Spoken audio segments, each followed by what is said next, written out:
I woke in the emergency room at 2:17 in the morning to my mother's post calling me a drama queen. 12 hours later, I found my name on a ghost company, nearly 6 figures of debt, and a forged deed. Worse, she secretly filed to take my daughter if I became incapacitated. By Sunday, 25 people at church expecting a family intervention heard the truth that shattered them. My name is Kylie Barnes. I am 34 years old, a single mother to an 8-year-old girl named Ava, and for the last 3 weeks, I have been drowning on dry land. I work as a grant compliance manager at the Cumberland Response Authority, a regional disaster relief coordination hub that essentially acts as the nervous system when the worst of nature tears through our state. Ever since the hurricane hit the coast 21 days ago, my life has been measured in 15-minute increments, swallowed whole by damage assessments, emergency funding requests, and an endless stream of displaced families. I was working double shifts, sometimes clocking 16 hours a day, fueled by stale coffee and the terrifying knowledge that I was the only thing keeping a roof over my family's head. That roof belonged to a duplex left to me by my late aunt, but somehow, I had become the solitary pillar holding up the sky for everyone living inside it. The collapse did not announce itself with a dramatic gasp or a cinematic clutching of the chest. It came like a quiet thief in the middle of a Tuesday afternoon. I was standing in the main glass-walled corridor of the dispatch center, holding a stack of 50 expedited emergency approval files. The fluorescent lights overhead suddenly seemed too bright, bleeding into a harsh, blinding white that seared the back of my eyes. A high-pitched ringing started at the base of my skull, a sharp electric hum that quickly drowned out the chaotic symphony of ringing phones and frantic shouting from the operations floor. The air turned heavy, thick as molasses, and I realized I could not pull enough oxygen into my lungs. My heart pounded a frantic, irregular rhythm against my ribs, a trapped bird slamming against the bars of a cage. The heavy paper files slipped from my numb fingers, scattering across the polished linoleum like dead leaves in a winter wind.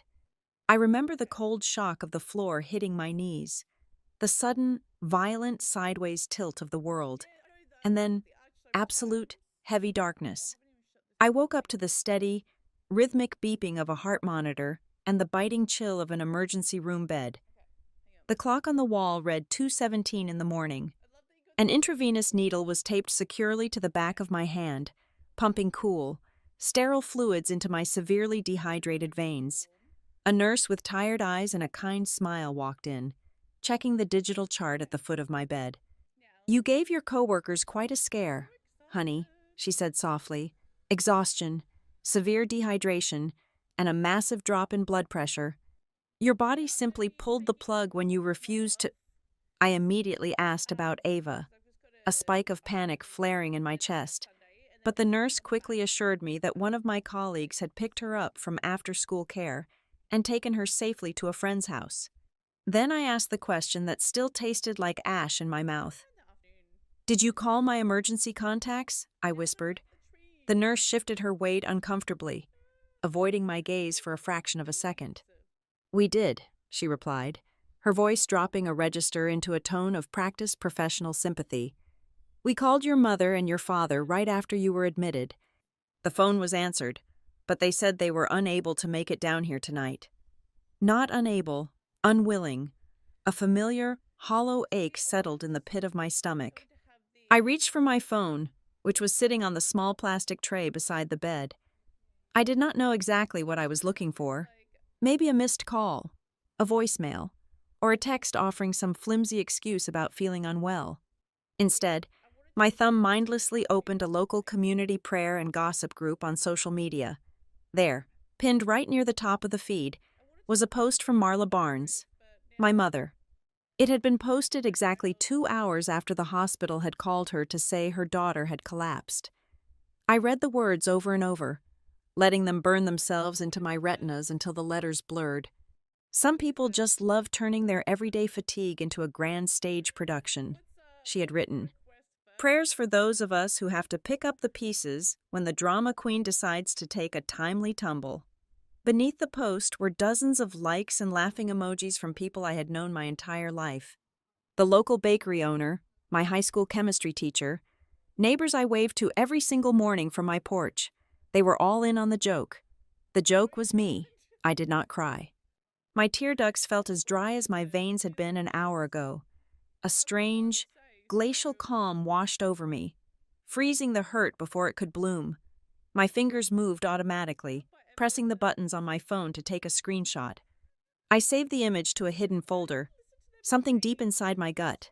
Some primal, whispering survival instinct told me I was going to need it very soon. Just as the screen flashed to capture my mother's public betrayal, a new notification slid down from the top of my phone. It was an automated, high-priority text message from the payroll department at the Cumberland Response Authority. Urgent. Please log into the employee secure portal to verify the income garnishment notice received this evening. Failure to comply within 48 hours will result in automatic wage deduction. I stared at the glowing letters, my exhausted mind struggling to process the stark legal phrasing. An income garnishment for what? I paid my mortgage on time every month. I had no outstanding credit card debt beyond the usual monthly groceries and gas. I clicked the secure link, my heart hammering against my ribs all over again. The digital document loaded agonizingly slowly on the hospital's weak wireless network. It was a formal, stamped notice from the county civil court, demanding the deduction of a massive sum from my bi-weekly paycheck. The debt was tied to a commercial default, a business loan that I supposedly owned and had neglected. The total owed was staggering, nearly 6 figures. I traced the lines of text with a trembling finger, reading the name of the debtor, reading my own name, attached to a limited liability company I had never heard of, for a loan I had never signed, for equipment I had never seen. The humiliation of being left alone and mocked in a sterile hospital room evaporated instantly, replaced by a cold, suffocating terror. This was not a clerical error or a simple case of mistaken identity. The precise nature of the legal filing, the timing of the default, the sheer, breathtaking audacity of it all pointed to something methodical and deliberate. While I was working myself into the ground, skipping meals and losing sleep to keep the lights on in that duplex, someone else had been incredibly busy. Someone was operating in the shadows, wearing my identity like a hollow skin, building a second, secret life of catastrophic financial ruin under my name. And the people who had unfettered access to my mail, my social security number, my most private financial documents, were the exact same people who had just mocked my physical collapse on the internet. I set the phone face down on the thin hospital blanket. The constant, rhythmic beeping of the heart monitor seemed to slow down, matching the heavy, deliberate thud of my own pulse. I looked up at the cheap, water-stained ceiling tiles of the emergency room. For the first time since my legs gave out in that glass corridor, I felt a strange, chilling sense of clarity. They thought my collapse was the ultimate proof of my weakness. They thought they had finally pushed me over the edge, clearing the way for whatever dark endgame they had orchestrated behind my back. But as I lay there, staring at the harsh fluorescent lights, I realized the absolute truth. This fall was not a symptom of my failure. It was the violent, necessary jolt that forced me to open my eyes. The morning sun over Marrowfield, Tennessee, felt aggressively bright as I steered my 10-year-old sedan down the familiar streets, the glare bouncing off the windshield and stabbing directly into my exhausted retinas. My mouth tasted of stale hospital cotton and dried bile, and a dull, heavy throb pulsed behind my eyes with every beat of my heart. I was running on exactly 3 hours of restless, chemically induced sleep and a small plastic cup of lukewarm apple juice the night nurse had forced me to drink before signing my discharge papers. Every muscle in my body felt bruised, as though I had been pushed down a flight of stairs rather than simply fainting in a hallway. I turned the steering wheel, my arms feeling like they were cast in solid lead, and pulled into the cracked asphalt driveway of the duplex my Aunt Sarah had left me. The house, with its faded blue siding and slightly overgrown front hedges, sat at the end of Elm Street. It was supposed to be my sanctuary, the one piece of solid ground I had left in the world. Instead, looking at the drawn curtains of the living room windows, I felt a creeping, icy dread settling deep in my chest. The heavy oak front door clicked shut behind me, sealing me inside a space that suddenly felt entirely alien. I stood in the small foyer, the silence of the house pressing against my eardrums. Slowly, the smell of frying bacon and bitter black coffee drifted from the kitchen at the back of the house. No one rushed into the hallway to greet me. No one called out my name to ask if I was safe. I took off my light jacket, my limbs trembling slightly from residual dehydration, and walked slowly toward the warm yellow light spilling from the dining area. My father, Dennis Barnes, was seated at the head of the dark wooden dining table, his reading glasses pushed down to the bridge of his nose. He was methodically buttering a piece of burnt toast, the scraping sound of the metal knife against the crust echoing sharply in the quiet room. He did not look up immediately. He took his time, ensuring every corner of the bread was covered, before finally lifting his eyes to meet mine. His gaze swept over me with the detached, clinical appraisal of a man inspecting a slightly defective piece of machinery on an assembly line. "You are still standing, I see," he said. His voice was entirely flat, completely devoid of a single ounce of relief, warmth, or fatherly concern. It was a statement of mild disappointment masquerading as an observation. At the stove, my mother, Marla, flipped a strip of bacon with a sharp, aggressive flick of her wrist. Hot grease popped against the metal pan. "Do not just stand there hovering in the doorway, Kylie," she sighed, a thick layer of exasperation woven into every syllable she spoke. "You being at the hospital all night completely threw off the morning schedule. I had to cancel my 9 o'clock garden club meeting just to make sure Ava got dressed and ate something." I stared at the back of her perfectly styled hair. There was not a single question about why my heart had given out. Not a single inquiry about what the emergency room doctors had diagnosed. I was merely a logistical inconvenience. A sudden traffic jam in the middle of her otherwise perfectly planned Wednesday morning routine. Heavy. Dragging footsteps echoed from the wooden stairs leading up from the basement studio apartment. My younger brother, Travis, ambled into the kitchen, violently scratching his stomach under a faded black band t-shirt. He had been staying rent-free in my downstairs unit for 8 solid months, claiming he needed time to get back on his feet after a failed business venture. He grabbed a ceramic mug from the drying rack, poured himself a generous cup of my expensive coffee, and leaned back against the counter. A cruel, knowing smirk played on his lips as he looked me up and down, taking in my wrinkled work clothes and the pale, exhausted pallor of my face. "Look who decided to grace us with her presence," he muttered, taking a slow, loud sip from his mug. "The drama queen returns from her royal retreat. I hope the emergency room food was up to your incredibly high standards." I bit the inside of my cheek until I tasted the sharp tang of copper. The screenshot of my mother's cruel internet post, the one I had taken at 2 a.m, burned like a physical ember in my coat pocket. They were a united, impenetrable front of disdain, completely comfortable and arrogant in their cruelty. Before I could formulate a response that would not sound unhinged, a tiny hurricane of blonde hair and pink cotton pajamas slammed into my legs. "Mommy?" Ava cried out, burying her face against my thighs. Her small, warm arms wrapped around my knees with a desperate, crushing force that nearly knocked me off balance.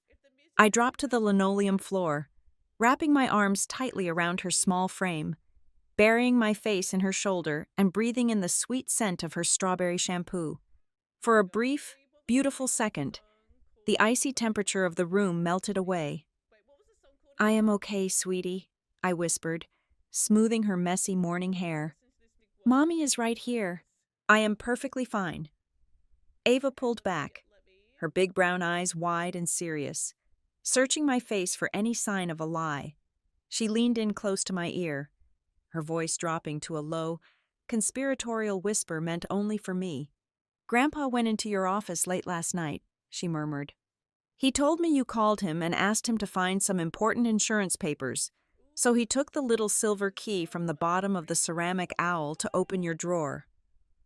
The linoleum floor seemed to drop out from beneath me, sending my stomach into a sickening freefall. My lungs seized, trapping the air inside my chest. I stood up slowly, keeping my hands securely on Ava's shoulder, my eyes instinctively scanning the kitchen to anchor myself. That was when I saw it.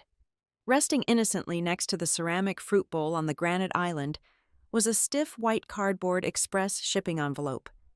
The return address belonged to a heavy equipment distributor located in another state, but it was the recipient line printed in bold, black ink that made the blood literally freeze in my veins.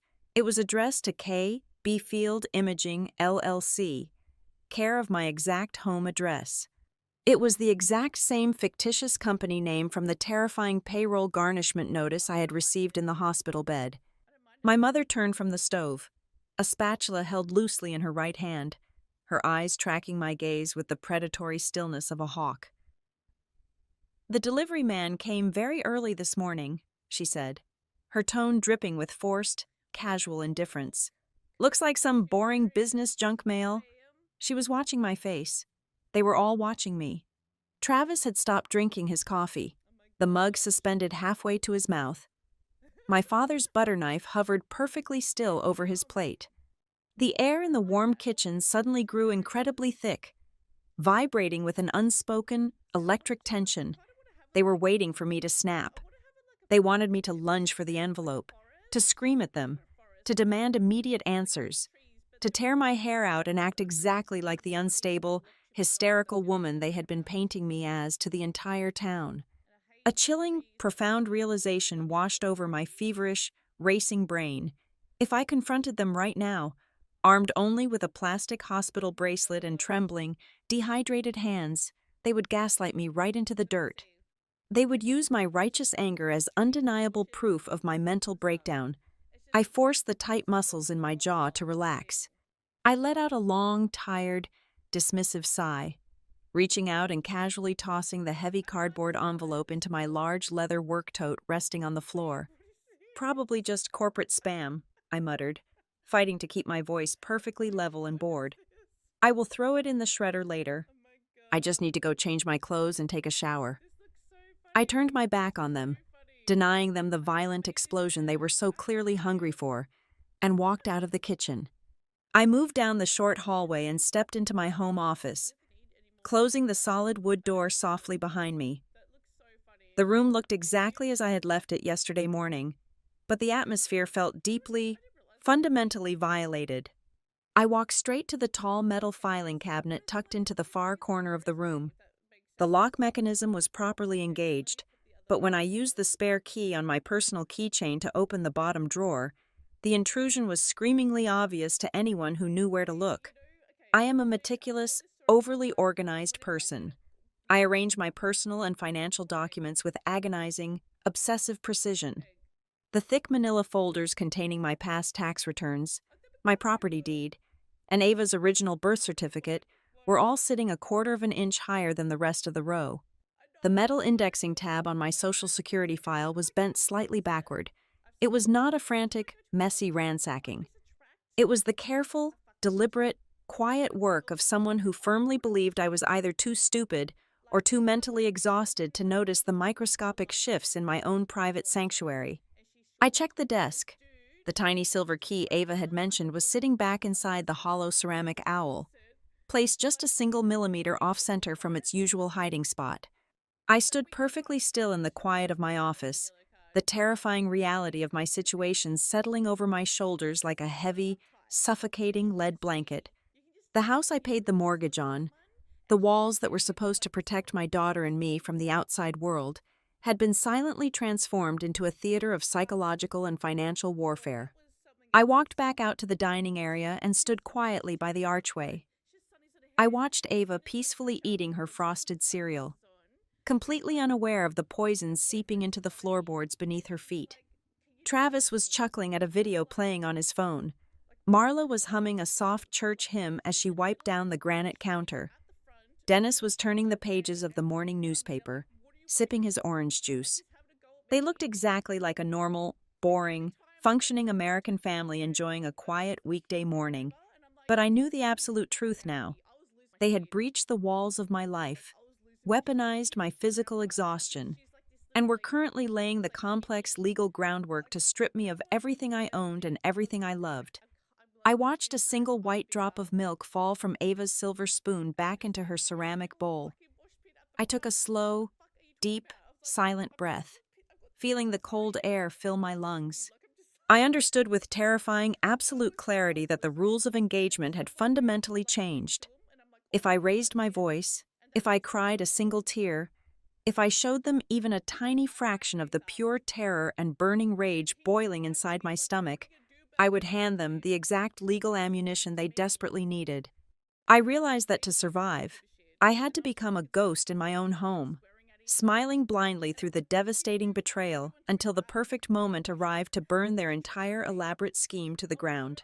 I bypassed my own cubicle entirely, ignoring the blinking red light on my desk phone and the stack of disaster relief files waiting for my signature. I walked straight down the linoleum hallway to the Payroll and Human Resources Department. The air conditioning in this wing of the Cumberland Response Authority always ran 10 degrees colder than the rest of the building, but the chill that settled over my skin had absolutely nothing to do with the temperature. The payroll director, a meticulous woman named Brenda, who had worked there for 20 years, ushered me into her small, windowless office and closed the door with a soft, definitive click. She did not offer small talk. She simply slid a thick, stapled stack of legal documents across her polished mahogany desk. "I am so sorry to lay this on you right after your medical emergency," Brenda said, her voice laced with genuine concern but carrying the rigid formality of someone bound by corporate protocol. "But the legal department received this yesterday afternoon. It is a court-ordered income garnishment. The county civil court is mandating that we deduct 25% of your pre-tax wages every single pay period until the judgment is satisfied." I picked up the papers. The stark black ink looked like poison seeping into the crisp white pages. It was a formal notice of default and garnishment stemming from a commercial lending dispute. The creditor was a massive national equipment financing firm. The debtor listed was KB Field Imaging, LLC. My legal name was printed clearly beneath it, designated as the sole managing member and personal guarantor.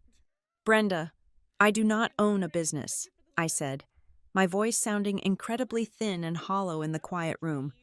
"I have never heard of this company in my entire life." Brenda sighed, offering a sympathetic but helpless, tight-lipped smile. "I believe you.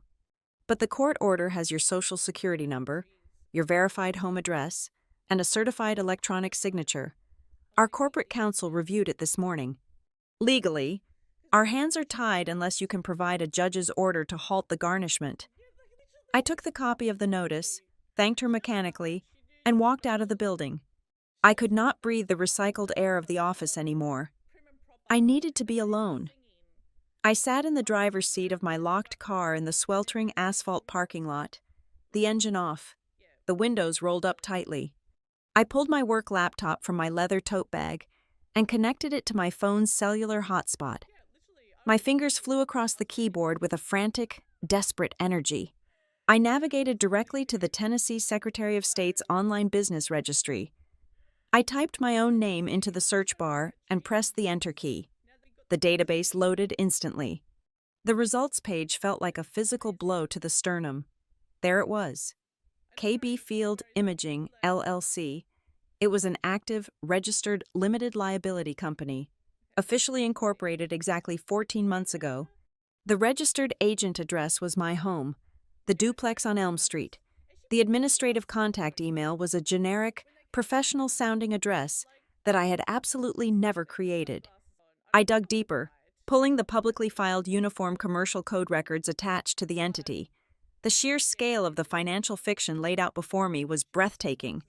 The company had taken out a massive commercial equipment loan to purchase industrial-grade thermal imaging cameras, heavy-duty aerial survey drones, and specialized environmental field inspection kits. The total financed amount was nearly $86,000. The brilliance of the scheme made my stomach churn with a sickening, acidic dread. Whoever built this fake profile knew exactly what they were doing. They had tailored the fictitious business to perfectly match my actual, verifiable career in regional disaster relief. If any underwriter or loan officer had performed a cursory background check on Kylie Barnes, they would have seen a seasoned emergency management professional whose daily job involved assessing storm damage and coordinating field operations. Buying high-end drones and thermal cameras made perfect logical sense. It was the ultimate camouflage. But the equipment loan was only the beginning. Linked to the same tax identification number was a high-interest commercial cash advance, a predatory lending vehicle that demanded daily automatic withdrawals, and a separate business line of credit that was currently maxed out and severely delinquent. I downloaded the incorporation documents, my eyes scanning the digital paperwork for any flaw, any mistake, and then I saw the electronic signatures. The digital trace matched my own handwriting with a terrifying, uncanny precision. The loops, the slant, the specific way I always failed to close the top of my capital letters, it was all there. A sudden sharp memory pierced through my racing thoughts, connecting a series of mundane moments I had previously dismissed. Over the past year, my father had repeatedly asked to borrow my laptop on the weekends. He always had a mundane, perfectly reasonable excuse. He claimed his old desktop computer was freezing, or his internet browser would not load the specific municipal bidding portal he needed to submit paperwork for his failing independent contracting business. I had willingly handed over my computer, completely forgetting that my internet browser was set to autofill my personal information, remember my passwords, and store my authorized digital signature profile for work documents. I had literally handed him the keys to my identity. The realization triggered a new wave of panic. I remembered the nurse in the emergency room telling me that my parents had been called because they were listed as my emergency contacts. But I had explicitly removed them from my human resources file 3 years ago, replacing them with my Aunt Sarah, and then later, a trusted friend. I opened a new tab and logged into the Cumberland Response Authority employee portal. I clicked on my personal profile settings and scrolled down to the emergency contact section. The screen confirmed my worst fear. Exactly 3 weeks ago, my emergency contact information had been manually updated. The name listed was Marla Barnes. Someone had logged into my employee portal, likely from my own home network, and altered my records.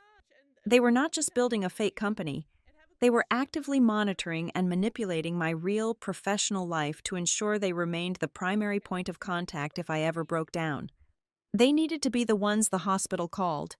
They needed to control the narrative of my collapse. My hands were shaking so violently I could barely operate the trackpad. I opened one final website, navigating to the county court clerk's public docket database.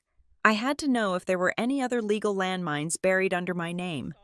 I ran a broad, comprehensive search for all active civil and criminal filings in the county involving Kylie Barnes. The search engine spun for a few agonizing seconds before returning 2 distinct results. The first was the civil suit filed by the equipment financing company, the source of my current wage garnishment. I expected that, but it was the second entry that made the blood drain entirely from my face. It was a pending case, filed only 2 days ago. It was not in the civil division or the small claims court. The filing was located in the probate branch of the county court system. Probate courts handle the administration of estates after death, but they also have jurisdiction over something else. They handle petitions for legal guardianships and conservatorships. They handle cases where an adult is deemed legally incompetent to manage their own affairs, their own finances, or their own children. I stared at the glowing screen, the sweltering heat of the car completely forgotten, replaced by a deep, bone-chilling cold that seemed to radiate from the marrow of my bones. The puzzle pieces violently snapped together, forming a picture of absolute terrifying clarity. My parents were not just stealing money to fund my brother's bad ideas or cover my father's failing business. They were not just emotionally exploiting me to feel superior, they were systematically dismantling my autonomy. They had buried me in artificial debt, sabotaged my professional files, and were now using my physical exhaustion from working double shifts to pay their bills as the ultimate proof of my instability. They were constructing an entirely new, legally binding reality using my exact identity, a reality where I was an unstable, bankrupt, broken woman, and they were the reluctant, heroic family stepping in to take control of my life, my assets, and my daughter. I drove straight from the sweltering parking lot of my office building to downtown Nashville, my hands gripping the steering wheel so tightly my knuckles ached. I bypassed the police station entirely. A fraud detective would see a messy family dispute, but I needed a butcher. I needed Nora Mercer. Nora and I had shared a cramped, cinder-block dorm room for 2 years during our undergraduate studies. Back then, she was a quiet, fiercely intelligent girl who highlighted her textbooks with geometric precision. Today, she was a senior partner at a boutique law firm specializing in high-net-worth property fraud and vicious, high-stakes guardianship disputes. Her office was a fortress of soundproof glass, dark mahogany, and ruthless efficiency, a stark and intimidating contrast to my peeling, chaotic duplex. I sat across from her massive desk, my nervous energy vibrating right through the leather guest chair, and laid out every single terrifying discovery I had made over the past 4 hours. I told her about the ghost company, the astronomical equipment loans, the altered emergency contacts, and the pending probate court docket I had stumbled across. Nora listened without interrupting once. She did not offer me water, and she did not offer me empty sympathy. When I finally finished speaking, my chest was heaving as if I had just sprinted a mile. "I am going back to the house right now," I said, my voice thick with a burning, suffocating rage. "I am going to throw these printouts directly in my father's face.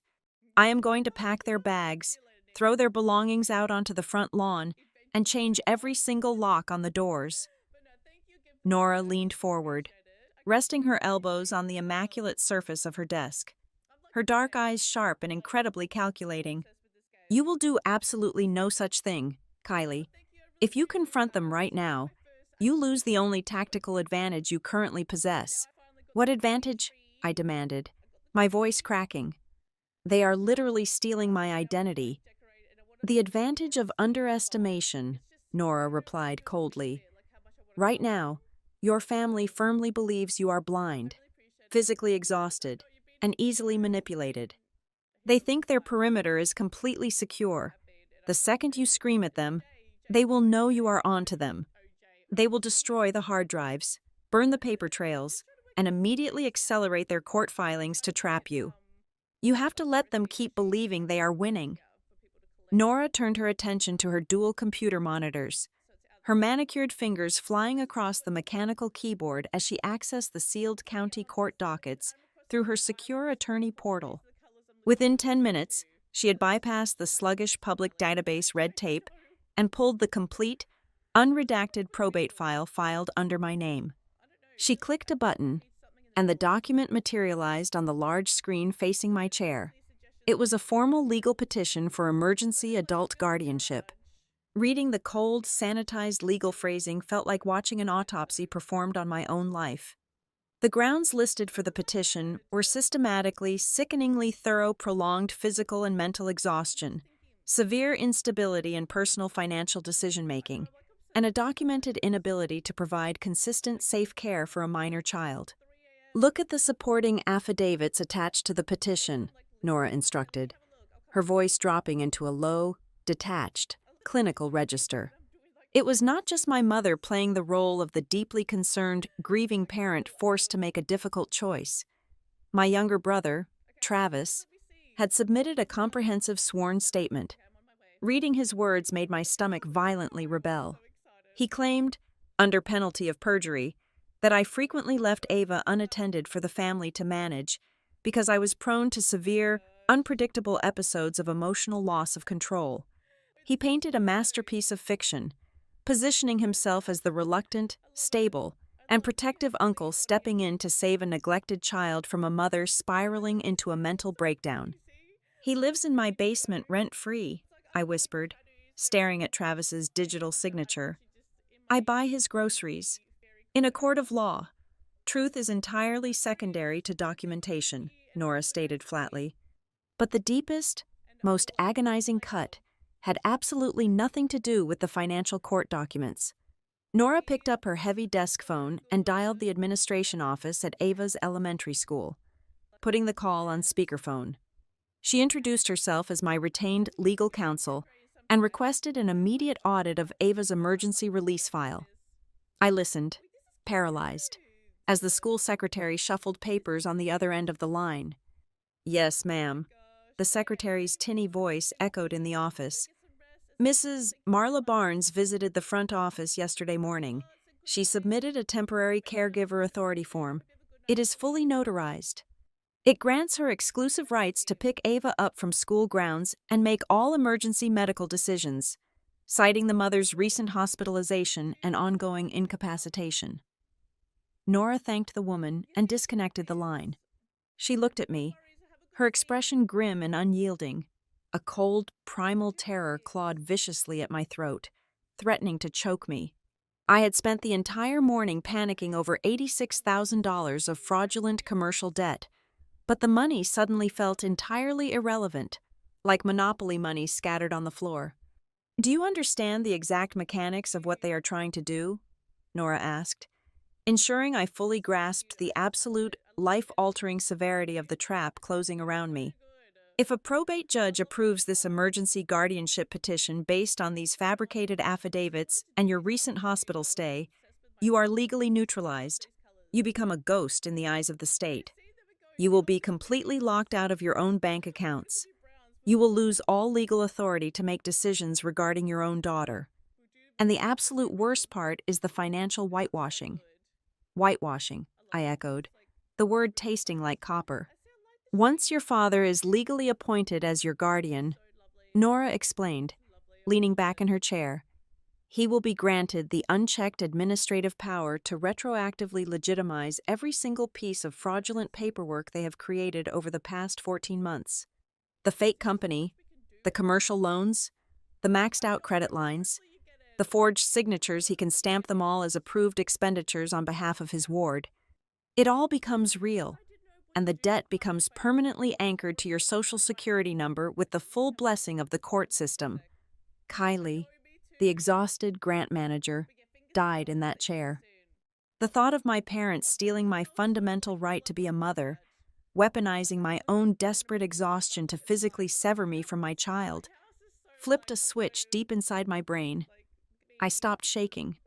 Nora grabbed a fresh yellow legal pad and a thick black permanent marker.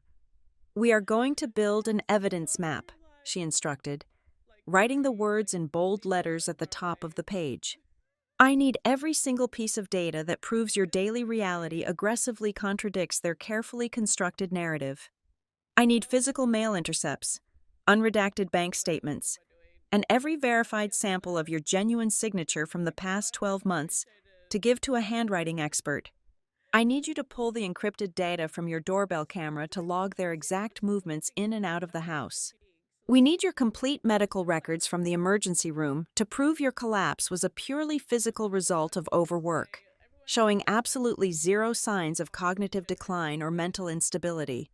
Finally, find the Internet Protocol logs for your home wireless network to prove exactly which device logged into your employee portal to change those emergency contacts." I looked at the impossible list of tasks, then looked Nora directly in the eyes. "I have to go back in there tonight. I have to sit at the dinner table and smile at them." "Yes," Nora replied, completely unsentimental, handing me the yellow notepad. "You have to walk back into that house and play the exact part they wrote for you. You have to be the tired, confused, grateful daughter until we are ready to completely flip the script and burn their stage to the ground." I folded the heavy yellow paper and placed it securely in my bag. I walked out of Nora's office, took the elevator down to the lobby, and stepped back out into the blistering afternoon heat of the city. The suffocating panic that had gripped my chest since I woke up in the hospital had completely burned away, leaving behind a cold, crystallized, and dangerous resolve. I finally understood the terrifying, breathtaking scope of their betrayal.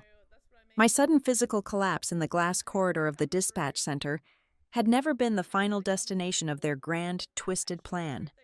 It was merely a convenient accident. It was just the perfect, beautifully timed excuse they had been desperately waiting for to press the final button.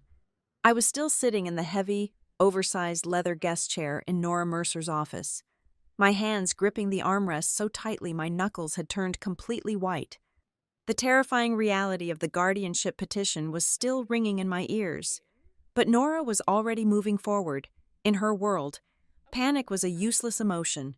Information was the only currency that mattered. If they are attempting to strip you of your legal autonomy, Nora said, her voice dropping into a razor-sharp, clinical register, they are doing it to gain unfettered access to your primary assets. We need to verify the ground beneath your feet. Her manicured fingers flew across her mechanical keyboard as she bypassed the standard public search engines and logged directly into the secure portal for the County Register of Deeds. The screen reflected a harsh blue light against her glasses. She typed in the exact address of my duplex on Elm Street, hit the Enter key, and waited as the database populated a chronological list of every legal action ever attached to the property. A heavy, suffocating silence filled the room as Nora's eyes locked onto the top line of the search results. A new document had been filed exactly 3 months ago. "Look at this," Nora commanded, clicking a hyperlinked text file. A scanned PDF of a formal legal document materialized on the large monitor facing my chair. At the top of the page, printed in bold, uncompromising black letters, were the words, "Quitclaim deed." I leaned forward, my exhausted eyes scanning the dense legal jargon. I understood the basic mechanics of real estate. A quitclaim deed was a fast, dirty way to transfer property rights without running a traditional title search or securing a warranty. It was the kind of paperwork you used when you wanted to move assets quietly and quickly. I looked at the grantor line. My name was printed there. Then I looked at the grantee line. It read Dennis Barnes, entered as a joint tenant with full rights of survivorship. "He added himself to the deed," I whispered, the air suddenly trapped in my lungs. If something happens to me, if I die or if a judge declares me legally incompetent, the entire house automatically transfers to him. He bypasses the probate system entirely. "Look closer at the bottom of the page," Nora instructed, completely ignoring my horror to focus on the mechanics of the fraud. "Look at the signature." I stared at the black ink looping across the digital page. At a passing glance, it looked incredibly accurate. It had the same aggressive slant I used when signing rushed work documents. But as I stared at the shape of the letters, the tiny, invisible habits of my own hand became glaringly obvious in their absence. The pressure of the pen was entirely wrong. When I write, the ink is lighter on the upward strokes. The signature on the screen was uniformly dark and heavy. It was not a signature that had been written. It was a signature that had been meticulously, slowly drawn. It was a forgery designed to fool a bored county clerk, not someone who actually knew the specific cadence of my handwriting.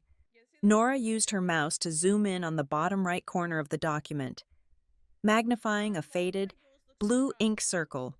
It was a notary public seal, the mandatory official stamp required to legitimize the transfer of real estate. "The signature is only half the crime," Nora said, her eyes narrowing as she read the microscopic text inside the blue circle. She quickly opened a secondary tab, accessing the state registry of commissioned notaries. She typed the unique identification number stamped on my fake deed into the search bar. A bright red warning banner flashed across the screen. The notary commission associated with that specific stamp had officially expired over 14 months ago. "They used a dead stamp," Nora said, a grim, admiring disbelief coloring her tone. "Your father probably bought an expired notary stamp off a retired contractor or found it at an estate sale. He was absolutely confident that no one at the county recording office would actually verify the commission number. He gambled on the sheer laziness of the bureaucratic system, and he won." The walls of the office felt like they were shrinking, pressing inward to crush my ribs. The duplex was the only real thing of value I owned in the world. It was the inheritance my aunt had left me to ensure Ava and I would always have a safe place to sleep. Now, it was just another weapon in their arsenal. "Do you understand the sequence of events they are preparing for?" Nora asked, making sure I saw the entire horrifying picture. "If that guardianship petition goes through, Dennis becomes your legal custodian. He can walk into any bank in the state, present his court-approved guardianship papers alongside this fraudulent joint deed, and force a massive cash-out refinance on the property. He can strip hundreds of thousands of dollars of equity right out of the walls, pocket the cash to cover his disastrous business debts, and leave you holding a mortgage you can never afford to pay. He is literally preparing to sell your house out from under you while pretending it is joint family property. I closed my eyes, a wave of profound nausea washing over me. I was being financially strangled, suffocated by an avalanche of fraudulent paperwork. "Tell me about the physical layout of the house," Nora demanded abruptly, shifting her strategy.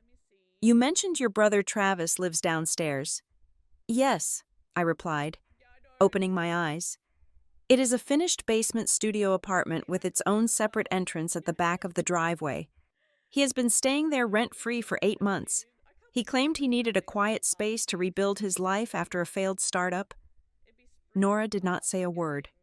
She simply opened a new internet browser and navigated to a massive global short-term vacation rental platform. She typed in my exact zip code, filtered the results to show only studio apartments, and hit search. It took her exactly 90 seconds to find it. "Welcome to the cozy Marrowfield getaway," Nora read aloud from the screen. I stared at the bright, professionally staged photographs of my own basement. There was a fresh white duvet on the bed, a bowl of expensive fruit on the small kitchenette counter, and a sleek digital lockbox installed on the exterior door. I had never seen any of those things before. "Scroll down to the reviews," I choked out, my heart hammering a frantic rhythm against my sternum. There were over 60 individual reviews. The earliest one was dated 7 months ago. They all praised the immaculate cleanliness of the space, the quiet neighborhood, and the incredibly responsive host. I looked at the host profile picture. It was a generic logo of a pine tree, but the name listed underneath was completely unmistakable. T.B. Property Management, Travis Barnes. The puzzle pieces locked together with a sickening, violent snap. Travis was not a helpless, dragged-in younger brother simply going along with my parents' schemes because he had nowhere else to go. He was a primary architect of the exploitation. He was taking the photographs, managing the booking calendar, changing the digital door codes, and messaging with strangers who were sleeping directly beneath my daughter's bedroom. He was running an illicit, untaxed hotel out of my basement. "They only book it on weekends," Nora observed, analyzing the platform's calendar data. "They rent it out exclusively from Friday night to Sunday morning. The exact shifts when you are usually working emergency dispatch, or when you are so exhausted you do not leave the second floor." The money from the bookings was undoubtedly being collected in cash or funneled directly into an untraceable digital payment account that my parents controlled. The realization hit me with the force of a freight train. Suddenly, every financial struggle of the past 8 months took on a sinister, terrifying new context. I remembered the astronomical electricity bills I had paid in the middle of the summer, crying at the kitchen table because the cost had mysteriously tripled. I remembered financing an emergency repair on the basement water heater for $1,200 on my high-interest credit card, desperately working overtime to cover the minimum payments. I was paying the skyrocketing property taxes, the comprehensive homeowner's insurance, and the relentless maintenance costs with the literal blood and sweat of my double shifts. Meanwhile, my own family was extracting pure, unadulterated profit from the exact same walls. They were harvesting my property like a cash crop. The betrayal had officially mutated. It was no longer just a story of a dysfunctional family taking advantage of a tired, generous daughter. It was an organized, sophisticated model of absolute financial and emotional exploitation. They were eating my cash from the basement, pumping my name full of fraudulent commercial debt from the attic, and systematically preparing to seize total legal control of my entire existence so I could never fight back. A cold, absolute calm suddenly descended over me. The tears I had been fighting all morning completely evaporated. I did not feel sad anymore. I felt like a loaded gun. "Stop the property transfer," I told Nora, my voice completely devoid of emotion. "Draft whatever you need to draft. Freeze the house, freeze the bank accounts, and file a formal declaration of forgery with the county clerk. Nora looked at me, her dark eyes flashing with a dangerous, calculating light. She slowly closed the laptop, the sharp click echoing loudly in the quiet office. I have already started drafting the freeze orders, the fraud declarations, and the emergency injunctions, Nora said smoothly. But we are absolutely not filing them today. Why? I demanded, my hands clenching into tight fists. Because if I quietly file a civil litigation suit right now, their attorney will immediately tie us up in endless procedural hearings, Nora explained, leaning across the desk. They will claim you are having a paranoid, stress-induced episode. Travis will delete the rental account. Dennis will burn the expired notary stamp. They will hide the evidence, adapt their strategy, and drag this out in the shadows for years. Nora paused, letting the silence hang between us, ensuring I understood the gravity of her next words. We cannot just win the legal battle on paper. Kylie, we have to completely annihilate their social and moral credibility. We have to trap them in a corner where they cannot lie their way out. The battle cannot happen in a quiet courtroom. It has to explode exactly where the Barnes family feels the most confident, the most powerful, and the most universally adored. I parked the car in the driveway just as the sun began to dip below the tree line, casting long, bruised purple shadows across the front lawn. I took 3 deep, steadying breaths, burying the burning rage under a thick layer of manufactured exhaustion, and pushed the front door open. My father was sitting in his usual worn armchair in the living room, the television murmuring a low evening news broadcast. I walked over to him, intentionally letting my shoulders slump, and handed him the printed copy of the payroll garnishment notice I had received at the hospital. I made sure my hands were shaking just a little bit. I do not understand what this is, I said, pitching my voice to sound perfectly fragile and terrified. Human Resources gave it to me today. It says I owe tens of thousands of dollars for a business loan. I think someone stole my identity. Dennis took the paper. I watched his eyes scan the page. There was no shock. There was a microscopic tightening of his jaw, a brief flash of calculation, and then he completely transformed. The cold, dismissive patriarch from this morning vanished. In his place was a gentle, deeply concerned father, a man I had never actually met during my entire childhood. He stood up slowly, placing a warm, heavy hand on my shoulder. "Oh, Kylie," he murmured, his voice thick with a synthetic, practiced empathy that made my skin crawl. "This is terrible, but you need to calm down right now. Your heart cannot take another panic attack so soon. Do not worry about a single thing. I'm going to call some people tomorrow and get this sorted out for you. You just focus on resting."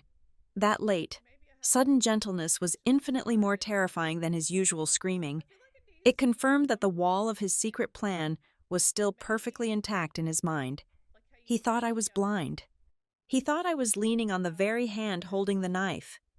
I moved toward the kitchen, where my mother was stirring a pot of chicken noodle soup on the stove. The smell of roasted garlic and celery filled the air, a picture-perfect illusion of maternal care. She quickly poured a mug of chamomile tea and set it on the granite island, pulling out a stool for me. "Drink this while it is hot, sweetheart," Marla said softly, her tone dripping with honeyed concern. "You look like you are going to shatter into a million pieces." I sat down and wrapped my cold hands around the warm ceramic mug. As I took a slow sip, Marla casually slid a small stack of stapled papers across the counter. A sleek silver pen rested perfectly on top of them. "Since you are so overwhelmed with work and this scary identity theft mess," she began, her voice casual, as if she were discussing the grocery list, "your father and I thought it would be best if I took some of the administrative burden off your plate for a few weeks. These are just some temporary rest agreements. It just gives me permission to talk to Ava's school and handle any annoying medical billing questions for you while you recover from your collapse." I stared at the papers. They were not simple permission slips. I recognized the formatting from Nora's office.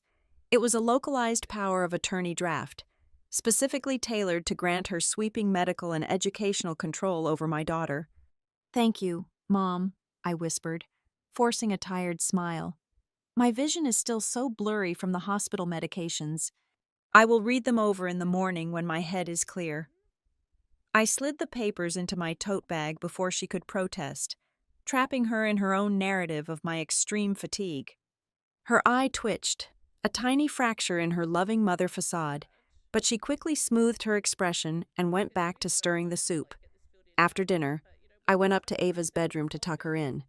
She was wearing her favorite yellow pajamas, brushing out the tangles in her blonde hair. I sat on the edge of her twin bed, pulling the floral quilt up to her chin. "Did you have a good day with Grandma?" I asked, keeping my tone light and breezy. Ava nodded, her brown eyes serious and wide. "We baked cookies, and Grandma said that soon you will not have to stress about making any hard decisions anymore. She said she and Grandpa are going to take the wheel, so you can just sleep and be happy." The breath caught violently in my throat. They were not just laying legal traps. They were actively grooming my 8-year-old daughter. They were building a soft, comfortable narrative where my removal from her life was framed as a necessary, loving vacation. They were poisoning the well right in front of me. I kissed her forehead, promising her I was not going anywhere, and stepped out into the dark hallway, my hands trembling with a fresh wave of adrenaline. I locked myself in my bedroom and immediately opened my laptop. I had a lot of work to do. I navigated to Travis's social media accounts. Just as Nora had predicted, he was actively covering his tracks. 2 videos he had posted earlier in the year, showing off his home office in my basement, had been deleted. But Travis was lazy. He had linked his profile to an automated cloud backup service I had helped him set up 5 years ago, and he had forgotten to change the master password. I logged into the cloud server and pulled the deleted archives. I found exactly what I was looking for. It was a short video clip from 7 months ago. Travis was holding a beer, leaning against the drywall of my basement, grinning into the camera. "People think running a business is hard." He laughed on the screen, his words slightly slurred. "But honestly, copying a digital signature is way easier than plastering drywall. You just click, paste, and the bank sends the money." I downloaded the file directly to my secure, encrypted drive. Next, I pulled up the cloud storage for the doorbell camera mounted on my front porch. I filtered the search history for the past 60 days, specifically looking for the exact times the local postal worker dropped off the mail. Video after video loaded on my screen. I watched, sickened, as my father consistently walked out onto the porch minutes before I arrived home from work. I watched him sift through the stack of envelopes, isolate the thick certified letters from the county court and the equipment financing company, and slip them directly into his jacket pocket before leaving the junk mail and utility bills in the metal box for me to find. The systematic interception of my legal correspondence was completely undeniable. My phone vibrated silently on the mattress. It was an encrypted message from Nora. The preliminary assessment from the forensic document examiner just came back. The ink pressure, the velocity of the stroke, and the baseline alignment on the property deed and the company and corporation files are completely inconsistent with your verified work signatures. The expert confirmed strong signs of deliberate forgery. It is a fabricated match. I exhaled a long, shaky breath. We had the smoking gun for the property theft. 10 minutes later, I received an email notification from my primary care physician's secure patient portal, following my panicked phone call from Nora's office that afternoon. "Doctor, Aris had uploaded a formal medical letter of clearance." I read the digital document carefully. It explicitly stated that my brief hospitalization was the direct physiological result of severe dehydration and extreme occupational overwork. More importantly, the last paragraph was bulletproof. It stated clearly that I exhibited absolutely 0 signs of cognitive decline, 0 indicators of mental instability, and possessed the full, unimpaired capacity to parent my child and manage my financial affairs. The medical foundation of their emergency guardianship petition was officially dead on arrival. I walked back downstairs to grab a glass of water from the kitchen. Dennis and Marla were sitting at the dining table, speaking in hushed, urgent whispers. When I stepped onto the hardwood floor, they snapped apart, instantly pasting on identical smiles of gentle concern. "Kylie," my father said, standing up and clearing his throat. His voice carried the booming, authoritative resonance he reserved for church functions. "Your mother and I have been talking. We know you are struggling with this debt issue, and we know your mind is completely overwhelmed right now. You cannot carry this heavy burden alone." I stood frozen by the refrigerator, waiting for the trap to spring. "I spoke with Pastor Eli this afternoon," Dennis continued, his eyes locked onto mine. "We have decided to organize a special family testimony circle this coming Sunday at the Cedar Ridge Fellowship. It will just be a small, private gathering of our closest friends and community members. We are all going to come together to pray for your healing, to support you, and to help you accept the intervention you so desperately need to get your life back on track." A cold chill swept over the back of my neck. I understood exactly what he was doing. The Cedar Ridge Fellowship was the absolute epicenter of our local community. A family testimony circle was a deeply respected tradition, usually reserved for severe addiction interventions or grief counseling. My father was building a public stage. He was inviting 25 of the most influential people in our town to witness my supposed mental breakdown.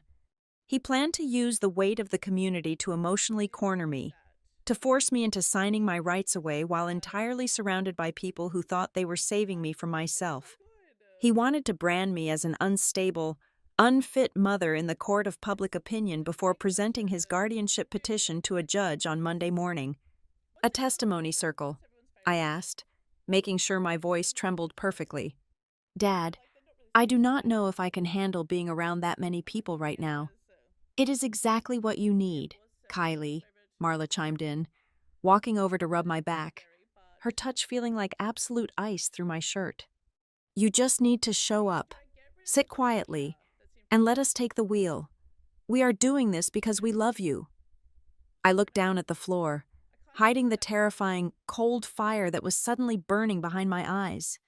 They thought they were building a slaughterhouse to end my independence. They had absolutely no idea they had just handed me the exact stage I needed to burn their entire fraudulent empire to the ground. "Okay," I whispered, looking back up at my parents with wide, defeated eyes. "I will be there on Sunday." When I told Nora that I had explicitly agreed to the Sunday gathering, she stared at me across her massive mahogany desk as if I had completely lost my mind. Her entire litigation strategy usually relied on avoiding uncontrolled environments, and a church basement packed with my parents' closest friends was the absolute definition of a hostile arena. I calmly explained that refusing to go would only force my father to file his emergency guardianship petition in a legal vacuum on Monday morning, completely unchecked and unchallenged. By leaning directly into his trap, I was feeding him the exact overconfidence we desperately needed. He firmly believed he had me cornered and defeated. He had absolutely no idea I was the one silently locking the door from the inside. My strategic suspicion was violently validated on Thursday afternoon when I received a highly uncomfortable, hushed phone call from a woman I vaguely knew from the church choir. She nervously confessed that my mother had been quietly circulating printed observation forms to select, influential members of the congregation. They were meticulously preparing a formal signed petition from the community, asking trusted people to legally attest that I was mentally unstable, wildly erratic, and in desperate need of immediate familial supervision. They were literally crowdsourcing my institutionalization under the guise of holy fellowship. Nora did not waste another second trying to talk me out of it. We spent Friday evening transforming her sterile conference room into a tactical war room. We built a master dossier, a thick, heavy black leather binder meticulously organized in chronological order with brightly colored index tabs. The physical weight of the binder felt like holding a loaded weapon.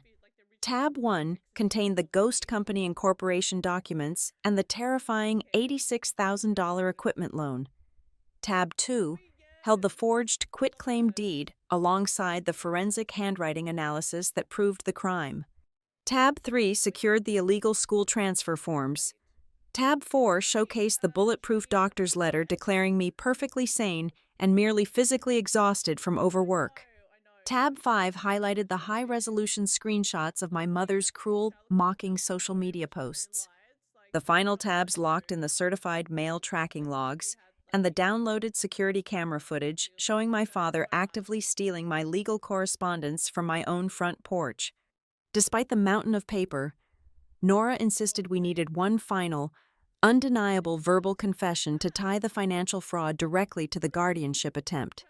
I sat in Nora's quiet office, placed my cellular phone on the polished table, activated the recording software, and dialed my father's number. I closed my eyes and mentally slipped into the pathetic, broken character they expected me to be. I pitched my voice a full octave higher, letting my breath hitch in a manufactured, desperate panic. I told him I was terrified about the property deed, pretending I had just noticed a strange, confusing discrepancy in the county tax portal while trying to pay a bill.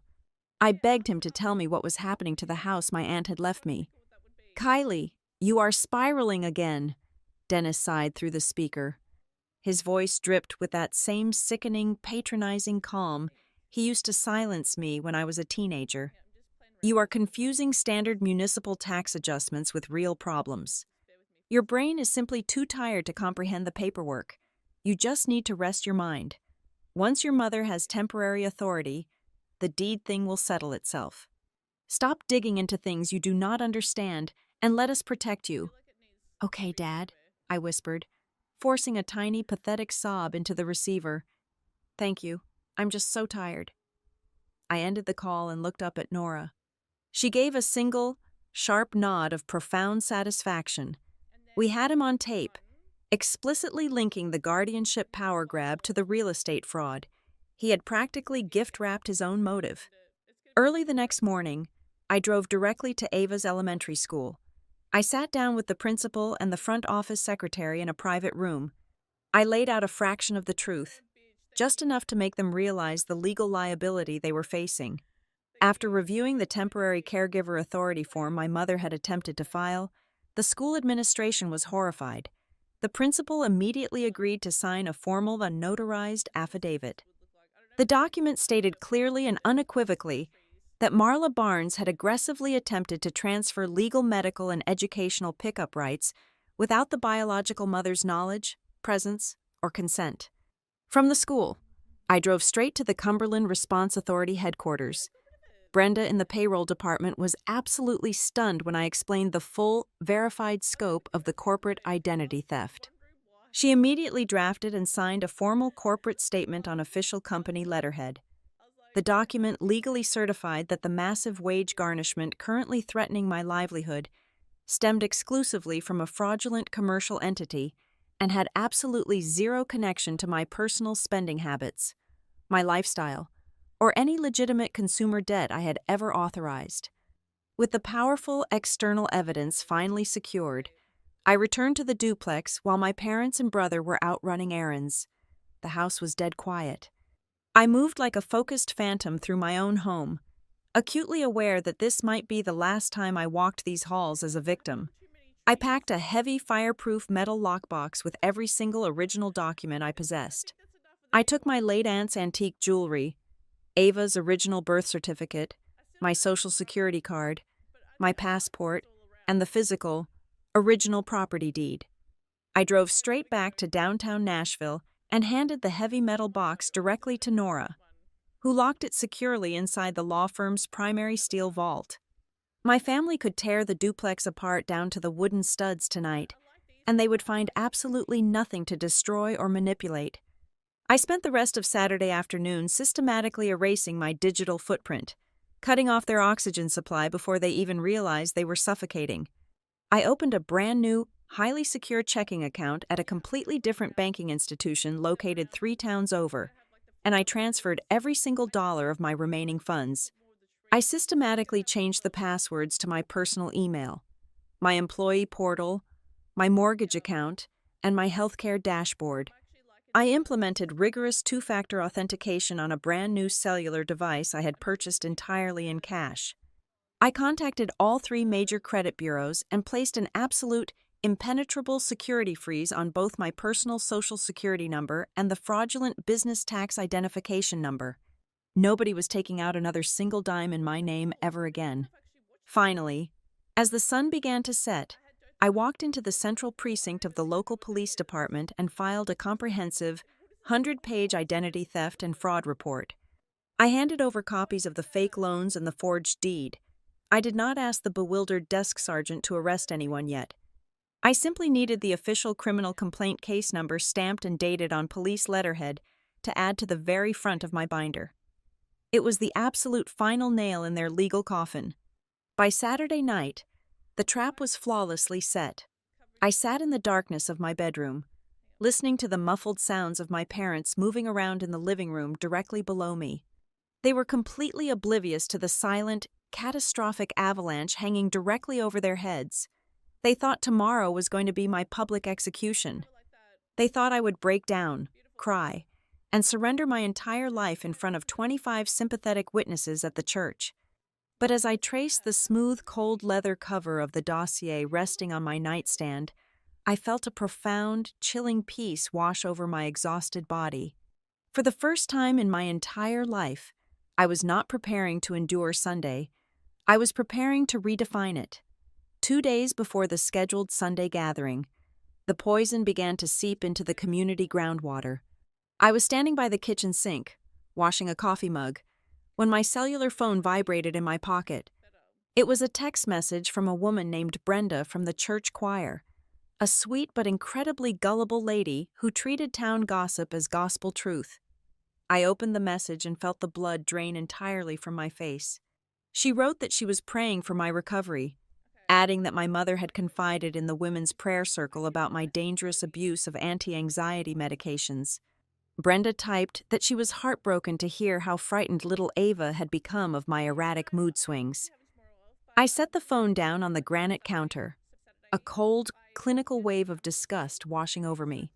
So that was the final angle. Extreme occupational exhaustion was not quite enough to justify a permanent legal conservatorship.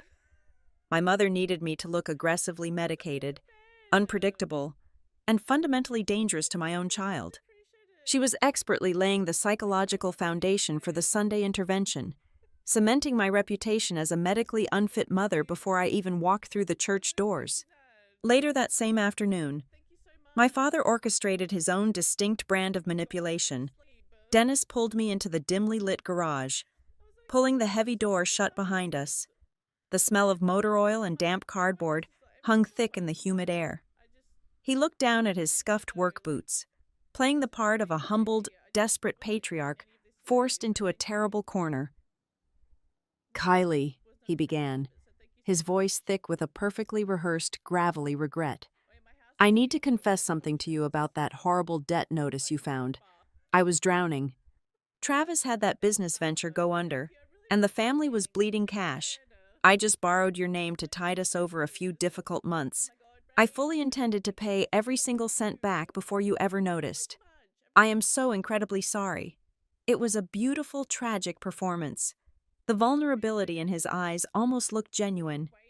The problem was, I already knew the exact math, and his confession was nothing but a flimsy, calculated half-truth designed to keep me docile. The previous night, Nora had securely transmitted the final, unredacted financial autopsy of my stolen identity. Dennis had not simply bailed out my brother's failed tech venture.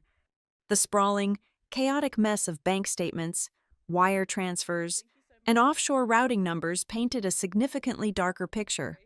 My father, the deeply respected church elder, had actively funneled tens of thousands of dollars from the fraudulent commercial equipment loans directly into illegal sports betting syndicates.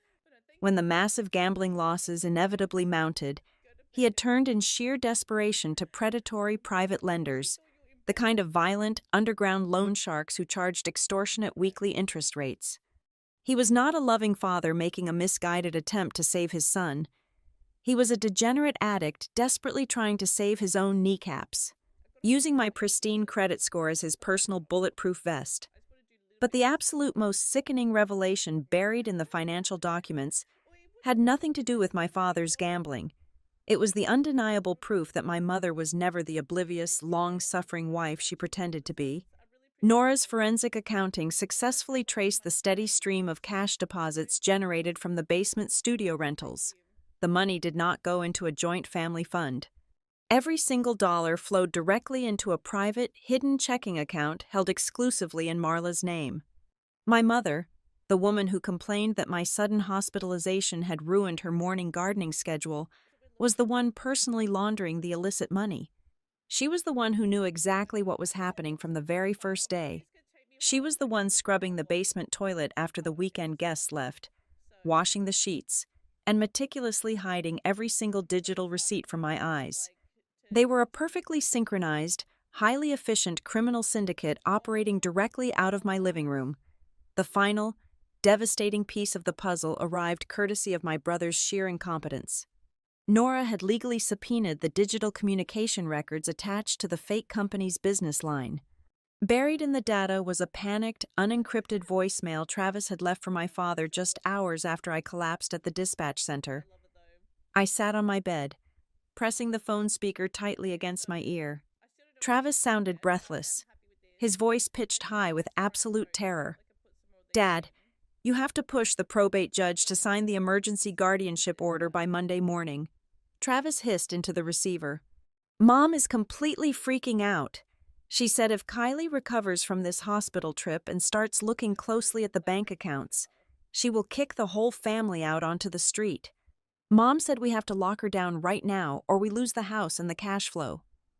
I lowered the phone, the silence of my bedroom ringing in my ears. The truth was not about saving me from exhaustion. It was not even about the gambling debts anymore. It was about raw, desperate self-preservation. My mother was the true, ruthless architect pushing the guardianship petition, driven by the absolute, paralyzing terror that her golden goose was finally waking up. The suffocating atmosphere of lies inside the duplex was beginning to physically manifest, and it was no longer just affecting me. On Saturday morning, Ava walked into the kitchen clutching her favorite stuffed bear. Dennis and Marla immediately snapped their mouths shut, abruptly cutting off a furious, whispered argument about bank transfers. Ava stopped dead in her tracks, her small shoulders tensing. She looked back and forth between the forced, plastic smiles of her grandparents. She walked slowly over to me, tugging quietly on the hem of my shirt. "Mommy," she whispered, her voice trembling slightly. "Why does everyone stop talking whenever I walk into the room? Are they mad at me?" My heart shattered into jagged pieces. The toxic, heavy silence was slowly seeping into my daughter's bones, silently teaching her that her own home was a place of dark secrets and sudden, terrifying quiet. I pulled her into a fierce, tight hug, burying my face in her hair, promising her that the silence was going to end very soon. I stepped out onto the back porch to call Nora and finalize our strategy. When I told her about the vicious pill abuse rumors my mother was systematically spreading to the congregation, Nora's voice tightened with genuine, professional concern. "Kylie, you need to fully understand the massive risk you are taking tomorrow," Nora warned, the lawyer in her taking over. "Exposing your parents in the middle of a church sanctuary is like detonating a chemical bomb in a crowded room. The scandal will be entirely uncontrollable. The blast radius will hit everyone, and you will be standing right at the epicenter." I looked out at the peeling paint on the back of my house, feeling the warm morning sun on my face. I understood Nora's hesitation, but she did not understand the pathology of the Barnes family. Secrecy was the exact, fertile soil they had used to bury me alive for years. Protecting their pristine public reputation was the very thing that got me dragged into this nightmare in the first place. I disconnected the call with Nora and immediately dialed Pastor Eli Whitaker. His voice echoed through the receiver, warm, booming, and completely unaware of the absolute slaughterhouse currently being constructed inside his fellowship hall. He cheerfully confirmed the logistical details. He stated that exactly 25 of the most dedicated church elders, prayer warriors, and community pillars would be staying after the Sunday service to pray over my struggles and listen to my family's heart. He genuinely thought he was facilitating a beautiful spiritual healing. He was entirely blind to the horrifying fact that he was being utilized as a human shield for a corporate hijacking. I stood alone in the humid Tennessee air, the reality of the impending Sunday morning settling over my shoulders like a heavy, impenetrable suit of armor. I could feel the lingering physical weakness from the hospital finally fading away, replaced by a cold, structural, and terrifying strength. I made a very clear, unbreakable moral decision right then and there on the porch. I was not going to walk into that church tomorrow and scream. I was not going to throw a tantrum, cry hot tears of betrayal, or hurl vicious insults at my parents. That was exactly the hysterical, medicated script my mother had meticulously written for me, and I refused to play the part. I was going to be the most terrifying thing they had ever encountered in their entire lives. I was going to be perfectly calm. I was going to turn their wholly manipulative intervention into a forensic, undeniable audit of the absolute truth, presenting the facts with the lethal, dispassionate precision of a surgeon. They wanted to use Sunday to silence me and steal my daughter. I was going to use Sunday to ensure they never spoke another lie in my name again. Saturday night stretched into a long, quiet expanse of darkness. I did not sleep, but for the first time in what felt like a century, the wakefulness was not fueled by blind panic or the crushing weight of manufactured debt. It was a profound, crystalline clarity. I lay in my bed staring at the ceiling, feeling an unmistakable shift deep within my chest. It felt exactly like a heavy, rusted door finally swinging open in the correct direction, letting in a draft of cold, bracing air. I slipped out of bed long before midnight, moving through the silent duplex like a ghost making its final rounds. I carried my laptop into the small home office, carefully locking the wooden door behind me. I connected my device to the wireless printer I kept stashed in the closet and began the meticulous work of building my physical arsenal. I did not just print standard letter-sized copies. I used the presentation software I normally reserved for regional disaster relief briefings to create massive, undeniable visual aids. I printed enlarged, high-resolution copies of the forged quitclaim deed, making the heavy, unnatural strokes of the fake signature impossible to ignore. I printed out the ghost company's incorporation documents, circling my stolen home address in thick red ink. I created a stark, simple flowchart documenting the illicit cash flow from the basement studio rentals directly into my mother's private bank account. Next came the illegal school transfer papers, blown up so large that my mother's deceitful check marks were visible from across a room. Finally, I printed a clean, bold transcript of the audio recording where my father explicitly linked the guardianship power grab to his desire to quietly steal the house. The printer hummed and clicked for over an hour, churning out the undeniable proof of my family's absolute betrayal.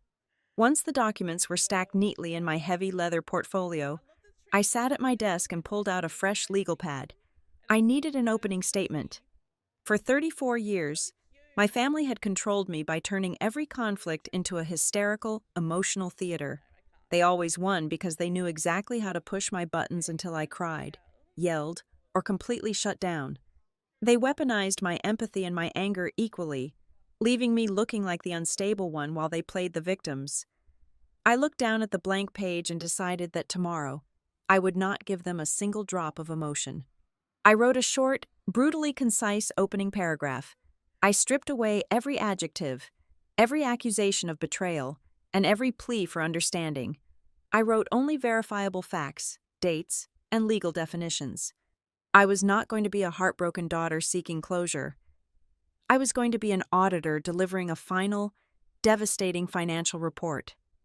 My thoughts then turned to Ava. The idea of bringing my 8-year-old daughter into a church basement specifically rigged for my psychological execution made my stomach twist. But I knew leaving her with a babysitter would give my mother the exact opening she needed to claim I was an absent, disconnected parent. Ava had to be physically present, but she absolutely did not have to absorb the blast radius. I packed a small, padded canvas backpack specifically for her. I filled it with 2 brand new, incredibly detailed coloring books, a fresh pack of vibrant markers, and her favorite noise-canceling headphones. I planned to seat her in the far back corner of the fellowship hall, completely insulated in a bubble of music and art, safely removed from the adults who were about to violently collide in the center of the room. The first pale gray light of dawn was just beginning to bleed through the window blinds when my new cellular phone vibrated on the desk. It was a text message from Travis. The words glowing on the screen were a pathetic, desperate plea. "Please do not ruin Mom in the church today. She is a mess. Just talk to us first." I read the message twice, a slow, cold smile spreading across my face. Travis was stupid, but his panic was incredibly revealing. His text inadvertently confirmed that the impenetrable wall of arrogance my parents had been projecting was completely crumbling behind closed doors. They had finally realized that my quiet compliance over the past 2 days was not submission. It was the terrifying silence of a predator waiting for the perfect moment to strike. They knew they had entirely lost control of the narrative, and they were terrified of what I was bringing to the altar. I did not reply. I took a screenshot of the message and added it to the digital evidence folder. 10 minutes later, a secure, encrypted email arrived from Nora. The subject line was completely blank. The message inside contained only 3 sentences. The formal declaration of forgery for the real estate deed was officially finalized. The emergency civil injunctions freezing all of Dennis and Marla's bank accounts were perfectly drafted and signed by a sympathetic on-call judge. The immediate legal eviction notice terminating Travis's right to occupy the basement studio was fully executed. Nora wrote that everything was simply waiting for my signal to be physically served and legally filed. I closed the laptop, the sharp snap of the plastic echoing in the quiet room. The legal guillotine was raised, locked, and ready to drop. My phone buzzed one more time. This time, it was a massive, rambling paragraph from my mother. It was a masterpiece of classic manipulation, dripping with aggressive, righteous victimhood. She accused me of being a profoundly ungrateful daughter who was actively trying to destroy the only people who truly loved her. She claimed her heart was broken by my coldness and reminded me of all the sacrifices she had made to keep me afloat during my supposed mental crisis. The old version of me, the exhausted woman who had collapsed in the dispatch center, would have agonized over those words. She would have typed out a frantic, tearful apology just to keep the peace. The woman sitting at the desk simply read the text, felt absolutely nothing, and saved the message to the cloud server as further, undeniable proof of my mother's deeply ingrained emotional extortion tactics.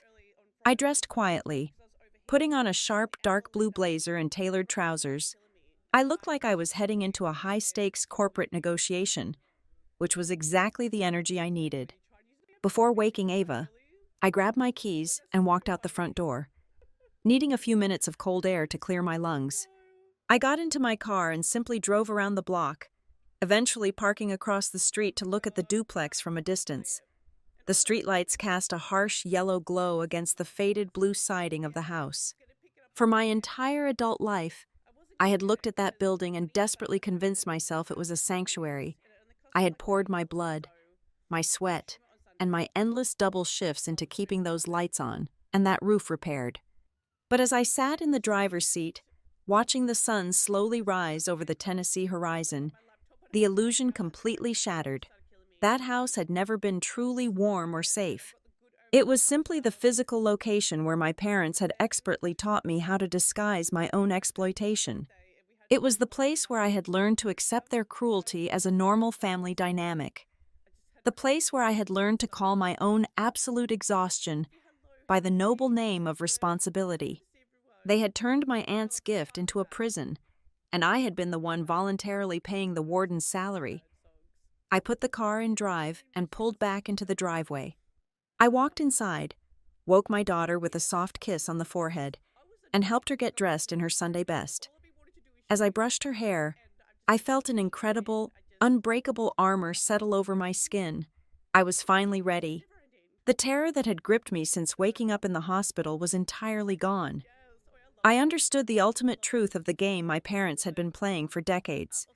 Their entire scheme, their fake debts, their forged signatures, and their psychological warfare all relied on one single, fundamental weakness: They firmly believed I still desperately needed them to validate me as a good, obedient daughter. They thought I would endure any level of abuse just to keep the fragile image of our family intact. They drew all of their power from my desperate desire to be loved by them. But as I picked up the heavy leather binder and took Ava's small hand in mine, I knew the game was officially over. I no longer needed their love. I no longer feared their judgment. I stepped out the front door and walked toward the Sunday service with a terrifying, absolute clarity. I was not going to the church to survive an intervention. I was going to the church to perform a public execution.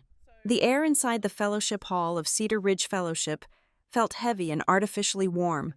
After the main Sunday service concluded, exactly 25 people remained behind, arranging themselves in a loose semicircle of metal folding chairs.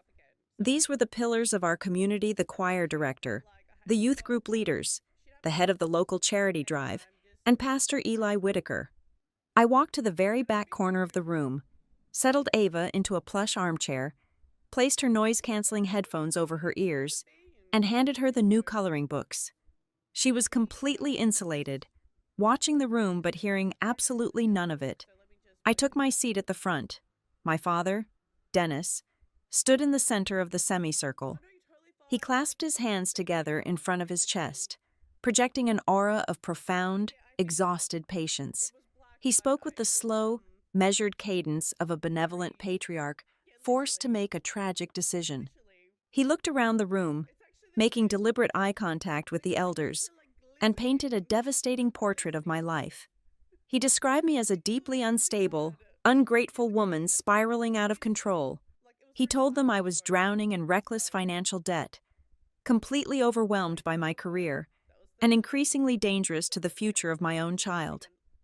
Right on cue, my mother, Marla, let out a choked, perfectly modulated sob. She pressed a tissue to her eyes, stepping up to stand beside my father. She looked at the faces of the women she gossiped with every week and delivered her final blow. "We just do not know what else to do." Marla wept, her voice trembling with manufactured heartbreak. "Kylie has always been a bit of a drama queen, but this is different. She is falling apart. We brought you all here today to ask for your prayers and your support. Please, help our family save her before it is completely too late." A heavy, sympathetic murmur rippled through the 25 people in the room. Heads nodded. Soft sounds of pity echoed off the linoleum floor. Pastor Eli Whitaker stepped forward, his eyes full of gentle, pastoral concern. He turned to me, offering a warm, encouraging smile. "Kylie," Pastor Eli said softly, "we love you. This is a safe space. Would you like to speak your heart?" Everyone in the room braced themselves for an emotional explosion. They expected me to burst into defensive tears, to scream denials, to act exactly like the hysterical, broken woman my parents had just described. Instead, I stood up slowly. My face was completely expressionless. I did not shed a single tear. I walked over to the long folding table at the front of the room, carrying the massive, heavy black leather binder Nora and I had built. I dropped it onto the table. The loud, sharp smack of the thick binder hitting the plastic surface echoed like a gunshot, instantly silencing the room. I flipped the cover open, bypassing emotional defense entirely, and stepped directly into an interrogation. "I am not going to speak my heart today," I said, my voice cold, steady, and loud enough to reach the back wall. "I am going to speak to the facts."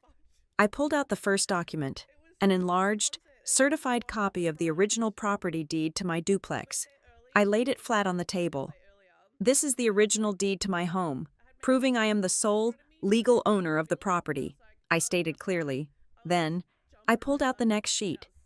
"And this is a fraudulent quitclaim deed filed 3 months ago, attempting to secretly add Dennis Barnes as a joint owner with rights of survivorship. The notary stamp on this document expired 14 months before the signature was ever printed." The sympathetic murmurs in the room abruptly stopped. The silence turned sharp and confused. I did not give them a single second to recover. I pulled out the ghost company records and the massive commercial loan statements. My parents claimed I am drowning in reckless debt. I continued, holding up the paperwork. This is an $86,000 commercial equipment loan tied to a fake business registered at my home address. I never opened this company. The money was funneled into offshore accounts and private, high-interest loans. I turned to my mother, who had completely stopped crying. The tissue was frozen against her cheek, her eyes wide with sudden, raw terror. "And this," I said, pulling out the printed rental ledgers, "is the accounting for the illegal weekend hotel Travis has been running out of my basement for the past 8 months. Every single dollar of profit from my property was routed directly into a private checking account owned exclusively by Marla Barnes." A collective gasp swept through the folding chairs. The choir director covered her mouth with her hand, but I was not finished. I pulled out the most devastating piece of paper in the binder, the school transfer form. "This is the temporary caregiver authority form Marla submitted to my daughter's elementary school 2 days ago," I said, my voice dropping into a lethal, quiet register. "She attempted to secretly seize my medical and educational rights as a mother while I was lying in an emergency room bed." Dennis lunged forward, his face flushing a violent shade of crimson. "Pastor Eli, do not listen to this nonsense," he shouted, his patriarchal calm completely shattering. "She fabricated all of this. She is sick. She is having a paranoid episode." I ignored his shouting. I picked up the printed draft of their emergency guardianship petition, reading the cruel, clinical accusations out loud to the room. Then, I picked up my cellular phone, navigated to my audio files, and pressed play. I held the speaker high so every single person in the room could hear the recording of my father's voice clearly. "When your mother has temporary authority, the deed thing will settle itself." Dennis's recorded voice echoed through the silent fellowship hall. "Stop digging into things you do not understand." The atmosphere in the room violently shifted. The air was sucked out of the space. The 25 church members stared at my father in absolute, paralyzed horror.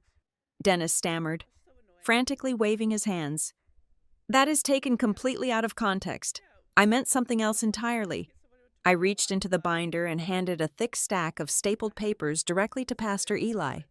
"That is the sworn assessment from an independent forensic handwriting expert, Pastor.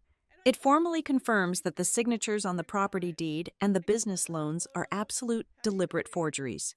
Behind it is a notarized affidavit from my employer, confirming the debt is entirely fraudulent, and a sworn statement from the school principal confirming Marla tried to steal my parental rights." The layers of their elaborate, holy facade collapsed right there on the linoleum floor. The evidence was too massive, too impeccably documented, to ever be denied. From the corner of the room, Travis completely cracked.